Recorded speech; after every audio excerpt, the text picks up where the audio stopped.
Nageenyi fi araarri Kiristoos isiniif haa baay'atu. Hundumti keessan uummata TikTokii fayyadamtan. Akkasuma ijoollee TikTok akkoo jala jirtu nagaa keessan nagaa koodha. Bilis bannaataችሁ sagalee koo kana hanga dhumaatti dhaggeeffadha. Dhaggeeffatanii immoo biraan darbina. Amma dhaggeeffatanii fixanitti sheer koppiliingii godhaati. Obboleeta keenya biyya irraa kara biyya ambaa dhufuudhaaf yaada qaban haaraa kan ta'anii fi ijoollee keenya dhufanii biyya Saawudii keessatti rakkataa jiraniif akka barumsa ta'uuf sheer koppiliingii gochuudhaan sagalee koo kana isaan biraan na qaqqabsiisa, obboloota keenya biraan na qaqqabsiisa. Innis maalidha? Ijoolleen keenya biyyarra jirtanu osoo biyyarraa hin bahin dura yoollee buukii baafachuu baattan ofii keessanii ATM qabaachuu baattan obboleessi keessanii ATM qaba yoo ta'e abbaan keessanii ATM qaba yoo ta'e eessumni keessa wasiillee keessana ta'u ATM qabootan ATMdhaan akkamitti birriin baafamu akka qabu baradha. ATM keessan immoo mistira ATM keessaniin baaftan sana lakkoofsa ATM keessaniin isinitti himamee baaftan sana akka namatti hin himne baradha. Gaafa has dhuftanii biyya hambaa geessan betelee ijoolleen biyya Saawudii dhuftanu jechuudha. Gaafa jarri buukii isinii baasanii ATM isiniif kennanii isin ATM keessan birrii ittiin baafachuu wallaaltanii geessitanii dallaalotaa fi asturoggaamii jedhanii ijoollee afaan Arabaa fi afaan Oromiffaa isiniif hiikanuu fi ijoollee biirootti dhaqxanii kennitanii gaafa madaamiin damooza koonaa galchite atirraa naa baasii galchi. Gara baankii achi baasiti gara Itoophiyaatti na ergi jettan adaraa waaqayyoo ijoollee nyaatamina ijoo sababa birrii keessanis lubbuu keessan hin dhabina akkatti ATM baafatan nama gaafachuun qaaniin qabu barachuun qaaniin qabu biyya keessan keessa otoo jirtanu natsaannatii qabdanu obboleessa keessan gaafadha abbaa keessan gaafadha mana baankii dhaqaa gaafadha ATM akkamitti baafatanii akka fayyadaman quxurii akkamii mistiri isaanii isinii kennan sana akkamitti itti naqxanii ATM keessa galchitanii birrii keessan baafattan bara. Ijoollee baay'ee keessan karaa himoo mataanarraa gattanii mataana dhukkubsitanii birrii baafachuu wallaaluu keessan irraan kan ka'e madaamiin gaafa damooza isinii galchite isin maal gootu dhaqxanii maal gootu warra biirootti kennitanii ATM keessan mistira koodii keessan immoo geessitanii itti himtan isaan birrii baasanii isiniin galchan. Dallaloon isaan biiroo keessa jiran warra achi keessa jiran betelee ijoollee imbaasiin isin fide jechuudha. Imbaasitti maaliif kennitu ATM keessan? Imbaasiidhaan birrii baasii nuuf galchi jettanii maaf imbaasiitti kennitu ATM keessan? Maaf itti himtu mistira ATM keessanii? Ijoollee Itoophiyaa keessatti mee eenyutu mistira ATM isaa yoo abbaan manaa haadha manaa amanu ta'e yoo haati manaa abbaa manaa amantu ta'e kana achitti mistira ATM isaa kan namatti himu eenyu ATM ofii kan namatti kennee quxuruu mistira ofii namatti himee birrii irraa baasii kan namaan jedhu. Nabaasii galchi jettanii gaafatti kennitan ana ijoolleen hin argine jechaan jira. Sababa kana ijoollee keenya aganan jedhamnetu karaa imootiin mataana dhukkubsaa jira. Obboleettii koo tokkollee sababa kana madaamii ishii dubbiseef hin jira. Sababa kana isheen yeroo isheen madaamii afaan beekuu irraa dhabuunan madaamiin yeroo birriin si galee Itoophiyaatti jettuun eeyyee naa gale jettiin. Ishiin edaa birriin hin galleef waan madaamiin jettuun garuu hin beektu jechuudha. Maaliif afaan Arabiffaan beektu? Madaamiin yeroo hunda ji'aaninaa biirootti dhaqxee birrii kanfalti jechuudha. Ijoolleen baasii fide madaamiin biirootti kanfalti. Madaamiin immoo as deebitee maal jettiin ishee bira jettuun birriin keessi galee Itoophiyaatti na jettuun eeyyee jettiin ishiin waan madaamiin jettuun hin galleefi jechuudha. Garuu birriin ishee Itoophiyaatti galaaf hin jiru. Bilis bannaataችሁ waan madaamiin isinii jettu osinii galuu baate namoonni akkasiniif madaamii dubbisan godha. Yookaan immoo afaan Oromootiin voiisii qabaate karaa Arabiffaatti jijjiirtee haa dhaggeeffattu waan isin hin galle eeyyee hin jedhinaani. Ijoollee keenya aganan jedhamne birrii isaanii nyaatamaa jiru. Sababa birrii isaanii immoo maaf birrii keenya nyaatamna jedhanii immoo lubbuu isaanii dhabaa jiru.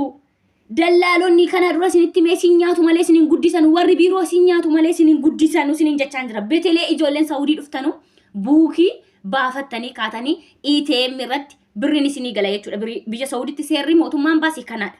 Birrii harkatti isin hin kennan. ATM isaan buukii irratti isinii galchu. Akkaawuntii irratti isinii gala jechuudha. Akkaawuntii keessan sanarraa mudhattanii akka baaftanuuf ATM isiniif kennama. Mistiri ATM keessanii isinitti himama. ATM keessan sana dabarsitanii namatti hin kennina. ATM keessan mistira ATM keessanii dabarsitanii namatti hin himina. Naabaasii jettanii namatti hin kennitanii galina bira. Warri biiroo maal isinii ta'u?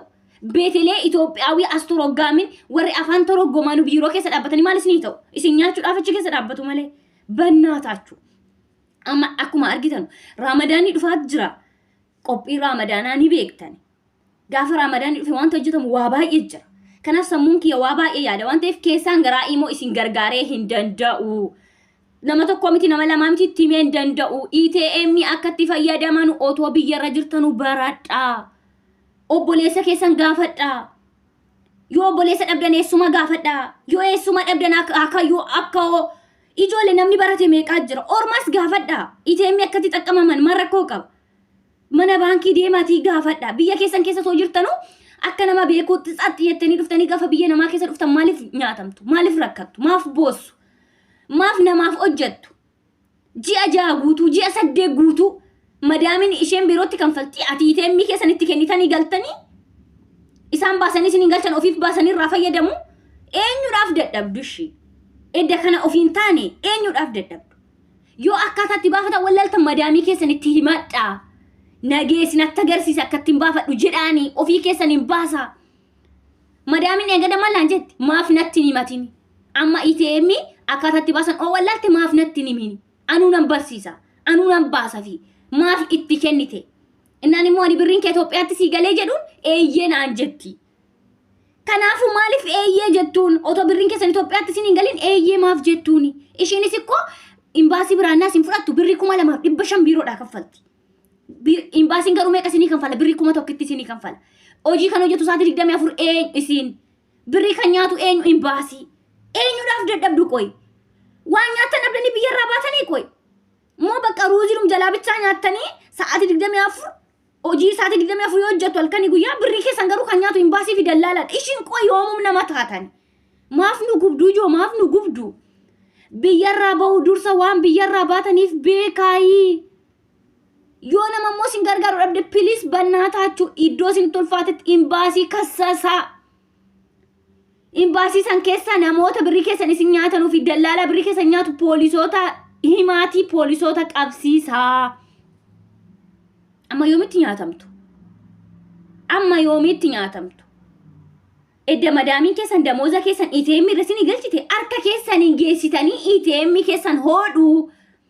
Isin koo hoodhu jedhee kan kenneefi bara. Imbaasiin maal haa godhu? Dallaalan maal haa godhu? Itoophiyaawii as toroggaamii warri afaan toroggoman maal haa godhanume? Oodhu jettanii kennitaniif isin. ATM keessan maaf namaaf kennitu? ATM keessan maaf mistira ATM keessanii namatti himtu? Ani beekeen baafadhu madaamin damooza naa galchite yeroo hundaati irraa baasii naa galchite akkamitti yaaddani qoy? Abacaadaan hin jiru biyya keenya keessa. Abacaadaan hin jiru biyya keenya keessa qoy. Hin baranne abacaadaa joo. ATM akkatti baasan oo wallaaltan hin gaafattanii nama. Namni jiru. Namni hin dhume online kanarra nama meeqaatu jira?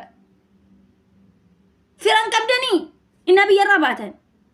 Namatti mari'ata inni finfinnee isin baasee akkatti paaspoortii baafattan akkatti maal hundumaa sirreeffattan isin barsiise. ATM isin barsiisuu hin danda'u. Akkatti isin birrii mana baankiitii baafachuu dandeessan isinitti himuu hin danda'u. Biyya raatti erguun turgumii maal qaba? Erga isin hojjettanii namni biraa humna keessa nyaate isin maaluma xaqqamame? Biyya laatti inni biyyarraa ergatu edda ATM obboleettiin isaa akkatti baafattu hin beekne. Edda ilmoon isaa ATM irraa birrii akkatti baafattu hin beekne. Edda buukiin maal akka ta'e hin beekne. Biyya laa maal naaf haa gootu jedheet erga. Hojjettee biiroo akka ishiin qallabduufi? Hojjettee dallaalaa akka ishiin qallabduufi? Maaf dursa kana hin barsiisin? Birrii koo akka ishiitiin qunxurtee miti Itoophiyaatti kan ergitu. Birrii koo akka ishiitiin fuutee miti kan Itoophiyaatti ergitu. Baankiidhaan ergama. Karaa hawaala erguu yoo barbaadde baafattee kan erguu dandeessu koo dirqama birriin amma sa'aatii kanatti biyya Saawudii keessatti birriin kamiyyuu akkaawuntii irratti kanfalamaa jira malee damoozni harkatti kennamuuf hin jiru iddoo tokko malee. Kanaafuu biyyarraa ijoollee erguudhaan dursa buukii baasaa barsiisa. Yoo buukii immoo baasuu fi baattan kan mataa keessanii birriin narraa baastanuu fi ATM keessanii naa fayyadamtan akkamitti akka fayyadamuu qaban itti hima please bannaataachuu. Daa'imuma mana barumsaati otoo waan ta'e hin barsiisin qabdanii biyya ala intallee baruu deemte biyya ala ilme baluu deemen biyya ala deemuun qallaaliidha. Garuu gaafas dhufan akkasiin laaltanuu miti qallaalii miti. Birrii erguudhaaf dirqama barreessuu qabdi. ATM fayyadamuu beekuu qabdi. Sababa ATM ijoolleen keenya biyya Saawudii keessatti dararaa fi duutii fi rukuttaan irra qaqqabaa jiru haganan jedhamu imbaasii qallabamaa jira. Biirootu qallabamaa jira. Astoroggaamitu qallabamaa jira. Anuusiif hambaasa jettee irraa fuuti. Ishiin gowwaan sammuun gowwaan immoo sa'aatii 24 madaamina shikarakkartu. ATM ishii fuuteet mistira ATM ishii timteet yeroo madaami damooza galchite naa galchi Itoophiyaatti. Maal keeti ishiin? Maal keeti kan birrii sii galchitu? Arabannaataachuu kana dhukkubsinaa. Dammaqaa riba keessaa. ATM akkatti fayyadamtan bara. Mistira ATM keessanii namatti hin himina. Kanatoon baratiin biyyarraan bayina.